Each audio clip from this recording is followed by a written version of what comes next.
नमस्कार दोस्तों। मेरी कहानी का शीर्षक है बेटी। बेटियां घर छोड़ती हैं, घर वालों को नहीं। सिमरन की ये भावुक कहानी कर देगी आपकी आंखें नम।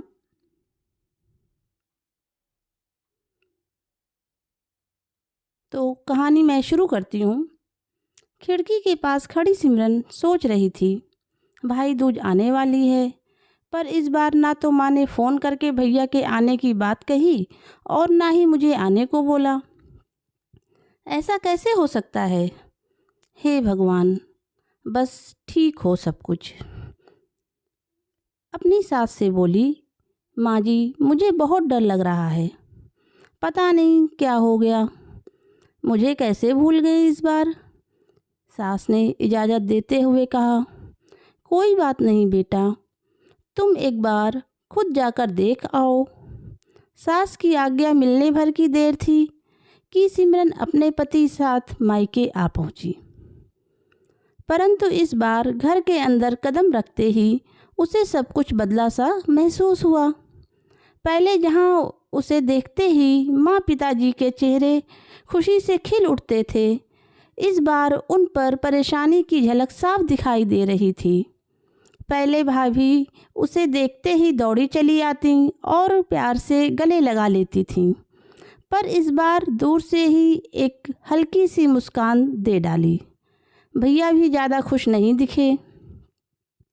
सिमरन ने जैसे तैसे एक रात बिताई, परंतु अगले दिन जैसे ही उसके पति उसे मायके छोड़ वापस गए, उसने अपनी माँ से बात की। तब उन्होंने बताया, इस बार कोरोना के चलते भैया का काम बिल्कुल बंद हो गया है, ऊपर से और समस्याएं।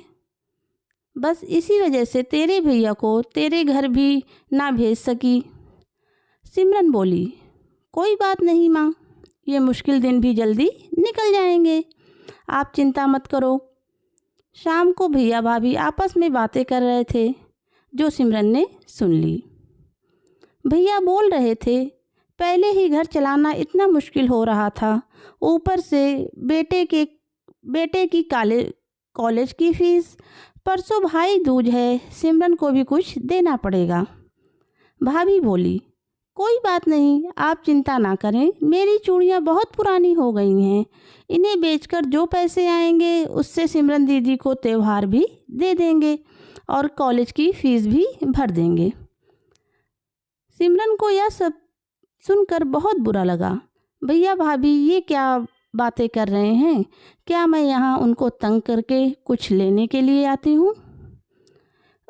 वह अपने कमरे में आ गई।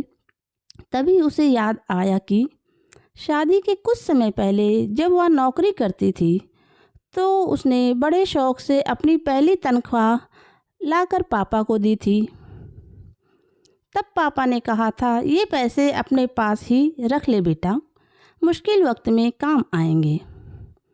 इसके बाद वह हर महीने अपनी सारी तनख्वाह बैंक में जमा करवाती रही। शादी के बाद जब भी मायके आई तो माँ ने उसे पैसे निकलवाने को कहा, पर सिमरन हर बार कह देती कि मुझे अभी ज़रूरत नहीं।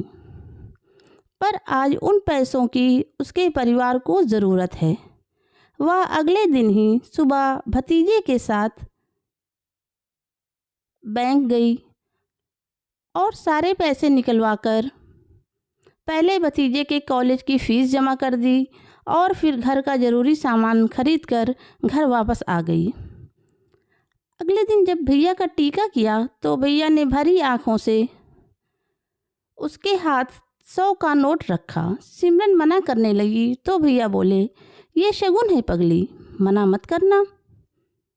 सिमरन बोली, भैया बेटियां मायके शगुन के नाम पर कुछ लेने नहीं, बल्कि अपने माँ बाप की अच्छी सेहत की कामना करने, भैया भाभी को माँ बाप की सेवा करते देख ढेरों दुआएं देने और बड़े होते भतीजे भतीजियों की नज़र उतारने आती हैं। जितनी बार मायके की दहलीज पार करती हैं, ईश्वर से उस दहलीज की सलामती की दुआएं मांगती हैं। जब मुझे देख माँ पापा के चेहरे पर रौनक आ जाती थी। भाभी दौड़कर गले लगाती थीं, आप लाड़ लड़ाते थे। मेरा शगुन मिल जाता था। अगले दिन सिमरन ने मायके से विदा लेकर ससुराल जाने के लिए जैसे ही दहलीज के पार कदम रखा कि भैया का फ़ोन बज उठा। उन्हें अपने व्यापार के लिए बहुत बड़ा ऑर्डर मिला था।